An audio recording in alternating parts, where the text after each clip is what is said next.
The chair wasn't there. Everyone else had one, neatly aligned around the dining table like soldiers waiting for command, but mine was missing. I stood at the edge of the room, holding a half-empty glass of wine that had long lost its chill. Laughter cracked through the air like glass under pressure. Her mother's birthday. The entire family gathered, smiling, glowing, pretending. Her sister's voice sliced through the noise. "Oh, isn't there the right number of seats?" And just like that, everyone laughed. Even she, my wife, laughed. A small, guilty sound that she tried to hide behind her hand. Something in me broke with quiet precision. Not anger, not humiliation. Something colder. A line snapped and rewired itself differently. I placed the glass on the counter and said, almost gently, "I guess I'm not part of the family." Then I turned, walked out, and shut the door behind me. The sound of the lock clicking echoed longer than the laughter that followed. An hour and a half later, they would all stop laughing. But by then, the damage would already be done. It started 3 months ago. A shift in tone, a delay in response, the faint smell of a man's cologne in the car that wasn't mine. She'd say it was from a coworker, a hug, a meeting. She had explanations for everything. Perfect, polished lies coated with soft affection. I remember the first night she turned away from me in bed, pretending to be asleep. Her breathing, too steady, too practiced. I stared at her back for an hour, counting seconds, listening to the lies forming in the darkness between us. And then the silence became familiar.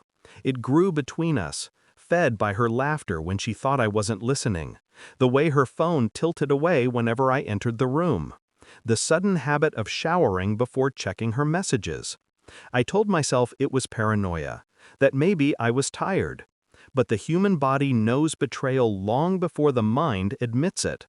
Her family had always looked at me as though I were visiting from a life they didn't understand. Polite smiles, empty compliments, small jabs disguised as jokes. She never defended me, just laughed it off, told me I was being sensitive. Tonight, the missing chair felt deliberate.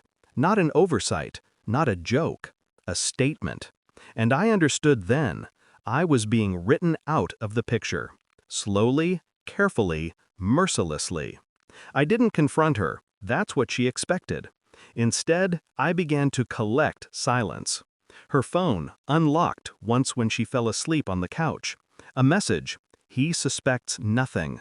Don't text for a while." He. The pronoun hit like a whisper through fog. I took a screenshot, mailed it to myself, then deleted the evidence. Calm hands, controlled breath.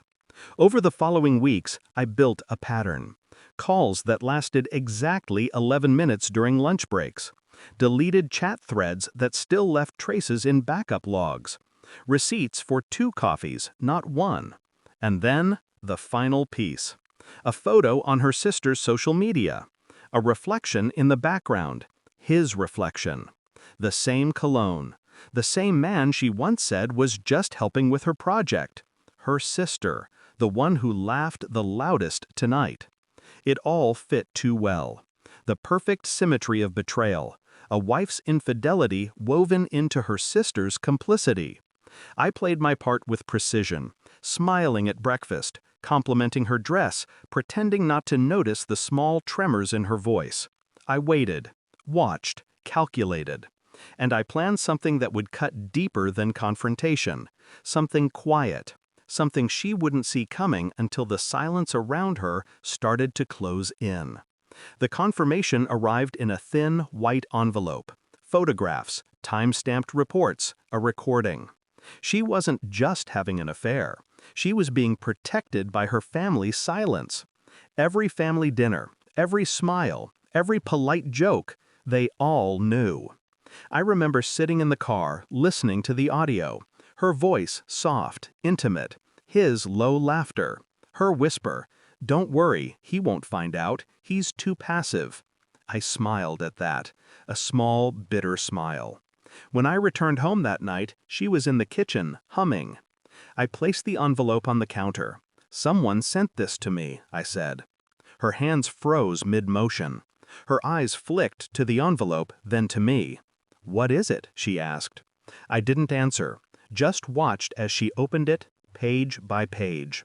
The color drained from her face. When she looked up, her lips trembled. How long?" "Long enough," I said.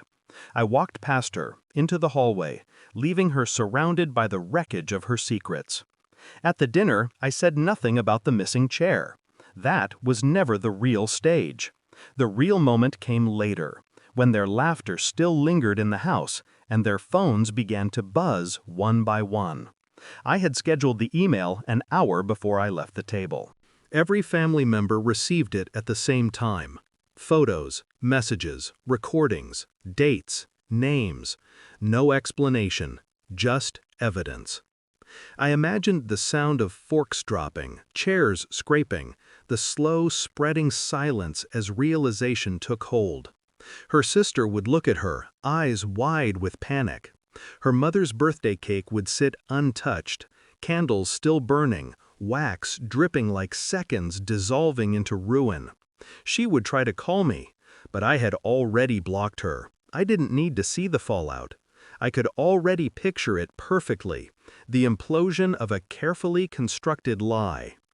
I drove until the city lights turned to darkness, parked near the edge of a quiet field, sat there, breathing. No anger, no grief, just a strange, hollow calm. My phone vibrated in my pocket, her name flashing on the screen, unanswered. Then her mother's, then her sister's. Each call a ghost of the life I'd already buried. The silence that followed was beautiful. For the first time in months, the world felt still, complete. I wasn't missing a seat at their table. I had simply stopped sitting where I no longer belonged. The family would remember tonight forever, not as her mother's birthday, but as the evening their own deception turned to ash. And me? I just watched the stars flicker through the windshield and whispered, almost to myself, finally, the right number of seats.